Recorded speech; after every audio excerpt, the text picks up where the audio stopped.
जय मसीह की दोस्तों, फिर से आप सभी दर्शकों का इस कार्यक्रम में सैबथ स्कूल में आपका तहे दिल से हम स्वागत करते हैं। यह पाठ 5 जो आज हम पढ़ने वाले हैं, इसका शीर्षक है मेरे पास आओ। मेरे पास आओ। एक बहुत ही सुंदर विचार हम करने वाले हैं, अध्ययन हम करने वाले हैं, मेरे पास आओ। हम आज का जो याद वचन है वह हम देखेंगे, उस पर गौर करेंगे।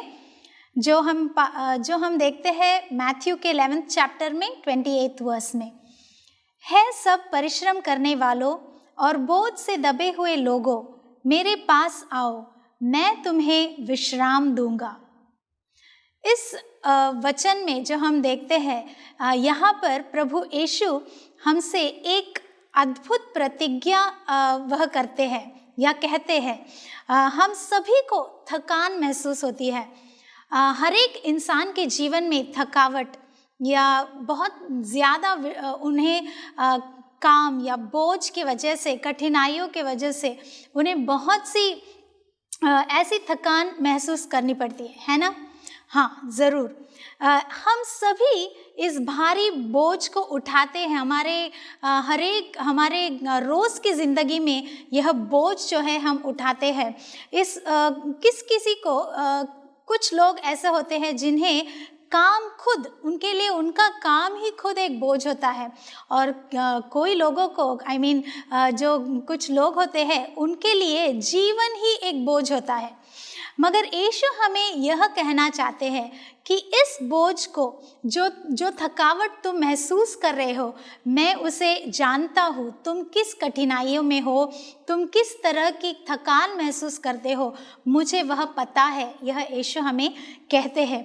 वह हमें ऐसी भी एक अच्छी सी एनकरेजमेंट वो हमें बुलाते हैं और कहते हैं कि मैं तुम्हें इस थकान में विश्राम दूंगा, रेस्ट आपको मैं दूंगा।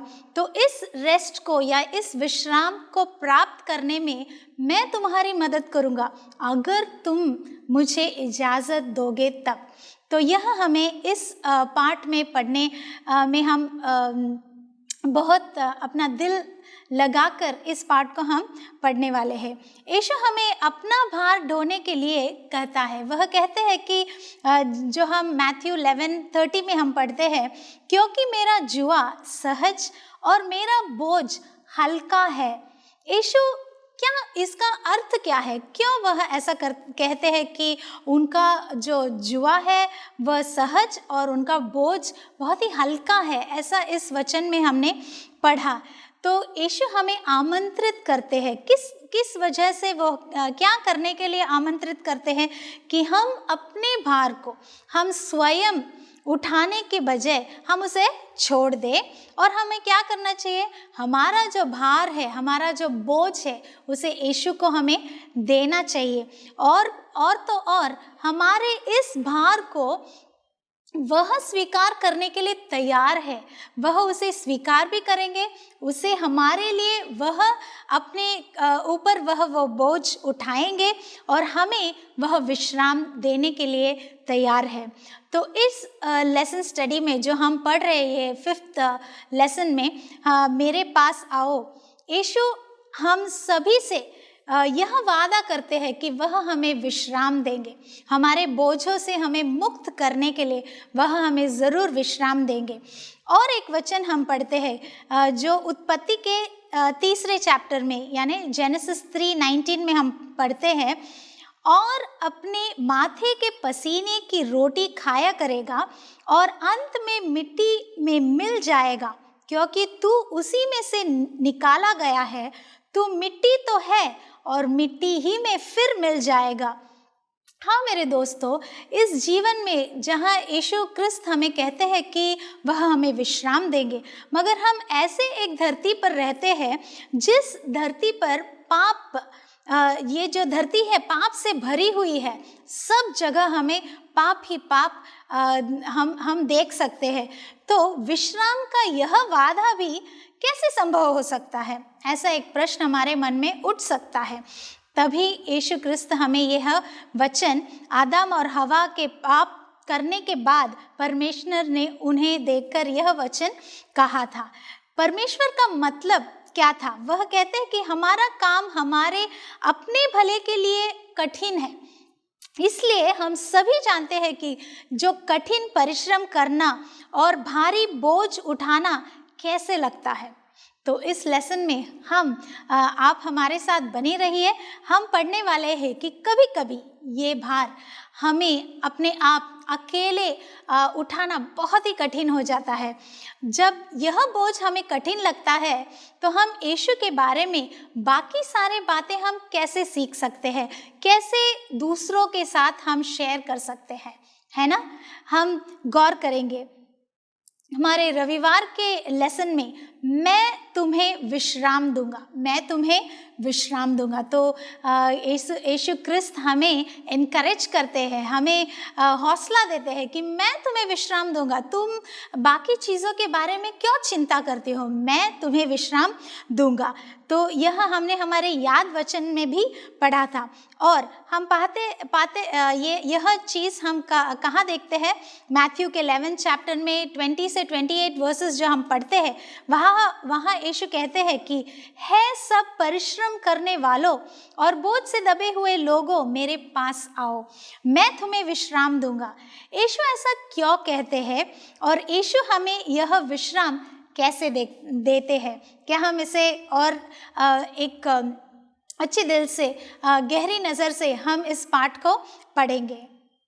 यीशु जब हमें कुछ कहते हैं तो वह बिना कारण कोई ऐसा शब्द वह प्रयोग नहीं करते। तो जब यीशु ने कुछ कहा है तो उसमें गहरा अर्थ भी है। तो हम देखेंगे, अगर हम यह जो वचन हमने पढ़ा मैथ्यू 11:28 में, बोझ से भरे लोगों मेरे पास आओ, मैं तुम्हें विश्राम दूंगा, जो यह वचन है, अगर यीशु के शब्दों को हम समझना चाहते हैं तो हमें इस पदस्थल के ठीक पहले लिखे पदों को देखना चाहिए। तो जब हम इसे बहुत गौर से देखते हैं तो इससे हमें यीशु को गलत न समझने की मदद मिलती है। तो जो मती जो थे, मैथ्यू, जिन्होंने उनके जो गॉस्पल में उन्होंने लिखा था यीशु के बारे में, तो वह इस 11th चैप्टर में क्या लिखते हैं? वह यीशु के बारे में एक बदलाव उन्होंने उस चैप्टर में उन्होंने दिखाया है। क्या बदलाव, ऐसा क्या बदलाव उन्होंने दिखाया है? यीशु गलील के शहरों के बारे में कुछ कहते हैं, ठीक है? तो वह क्या कहते हैं? कुछ कठोर शब्द वह प्रयोग करते हैं, इस्तेमाल करते हैं और उन लोगों के बारे में कुछ कहते हैं। उसमें ठीक से यीशु वहाँ रहने वाले लोगों को देखकर, उनके व्यवहार को देखकर वह व्यवहार को स्वीकार नहीं कर सकते थे। तो इस वजह से यीशु ने उन्हें ऐसा कुछ नहीं बताया कि तुम्हें कैसे बात करना चाहिए, क्या सुनाना चाहिए, ताकि उसे सुनकर मेरा मन प्रसन्न हो जाए।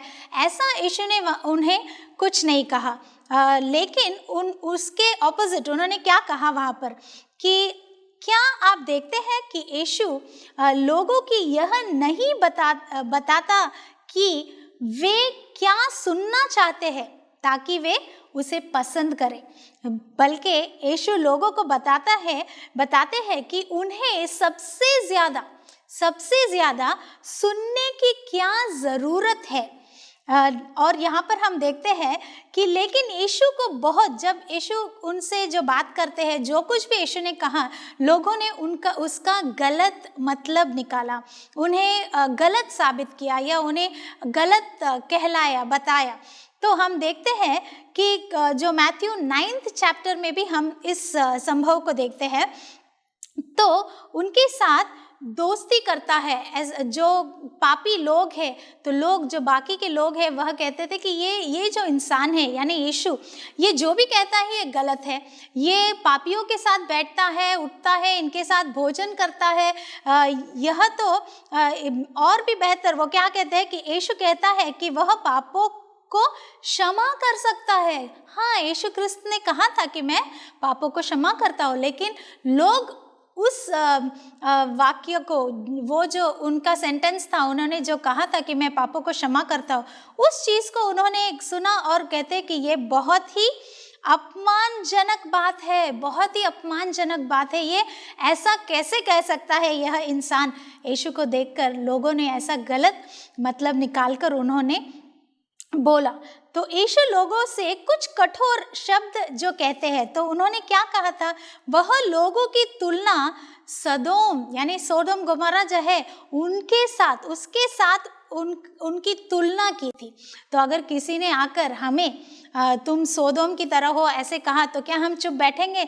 जी नहीं। क्यों? क्योंकि हमें पता है कि जो सोदोम है वह कितना दुष्ट एक सिटी था, बहुत ही बुरा या पापों से भरा हुआ एक नगर वह सदोम था। तो यीशु ने चेतावनी दी। क्या दी? चेतावनी दी। क्या चेतावनी दी? वह हम देखते हैं मैथ्यू 11 चैप्टर में 24 वर्स में, जहाँ पर यीशु कहते हैं, पर मैं तुमसे कहता हूँ कि न्याय के दिन तेरी दशा से सदोम की दशा अधिक सहने योग्य होगी।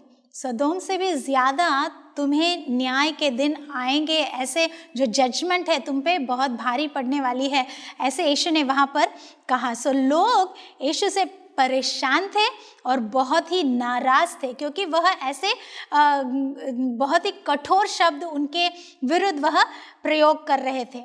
इसी मैथ्यू 11 चैप्टर में 27 वर्स हम पढ़ते हैं कि मेरे पिता ने मुझे सब कुछ सौंपा है और कोई पुत्र को नहीं जानता केवल पिता, और कोई पिता को नहीं जानता केवल पुत्र, और वह जिस पर पुत्र उसे प्रकट करना चाहे। तो यहाँ पर यीशु अपने चेलों को विश्राम दे सकता है क्योंकि वह ईश्वर है। हाँ, हम बाकी चीज़ों की चिंता क्यों करें?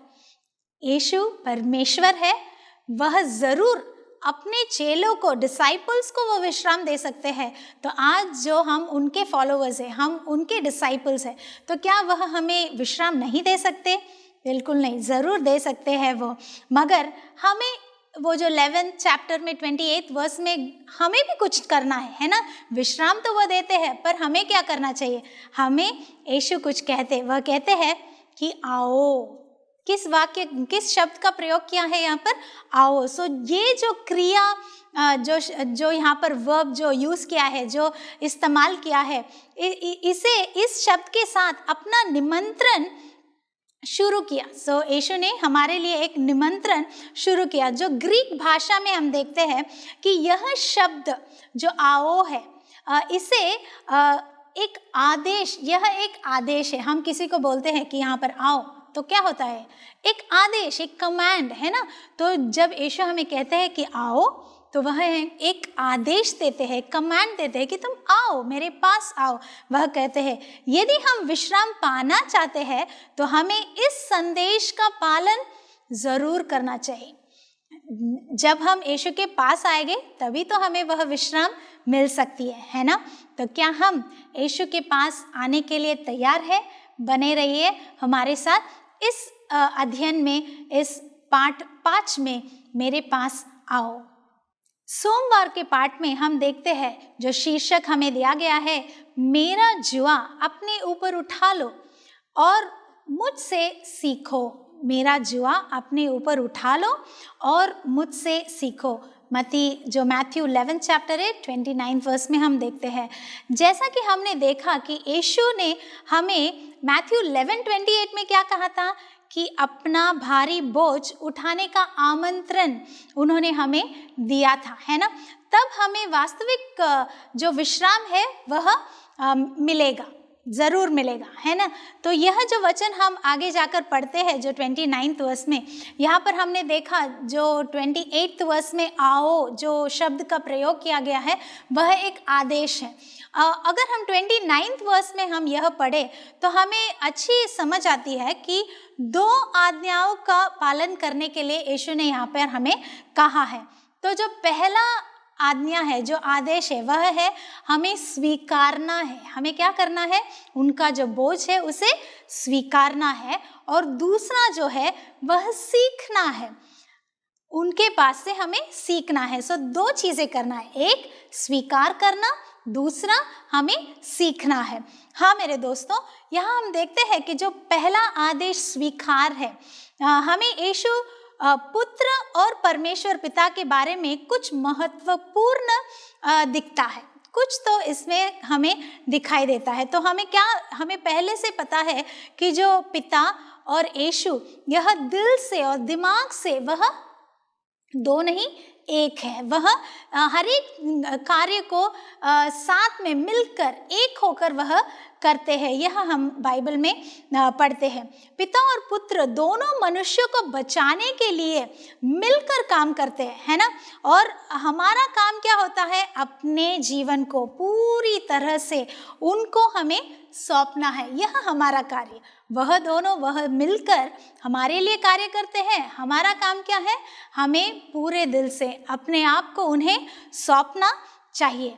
दूसरा काम जो है भी वह हमें देते हैं, वह चाहते हैं कि हम अपने आसपास के लोगों को, हमारे आसपास के लोगों को भी उनके लिए एक आशीर्वाद बने। हम अपने आप को यीशु को सौंपना चाहिए और हमारे आसपास के लोगों के लिए हम एक आशीर्वाद बनना चाहिए। ऐसा यीशु हमसे वह चाहते हैं। आगे हम पढ़ते हैं कि आशीर्वाद ही नहीं मगर हम समर्पित हो, दूसरों के लिए आशीर्वाद बने। यह कारण है कि उसकी सीख स्वीकार करना चाहिए। जब हम यीशु की सीख को स्वीकार करते हैं तभी जाकर हम किसी और के लिए एक आशीर्वाद बन सकते हैं। अगर हमारे पास ही यह स्वीकार करना या सीखना यह गुण हमारे पास नहीं है तो हम दूसरों के लिए आशीर्वाद कैसे बन सकते हैं, है ना।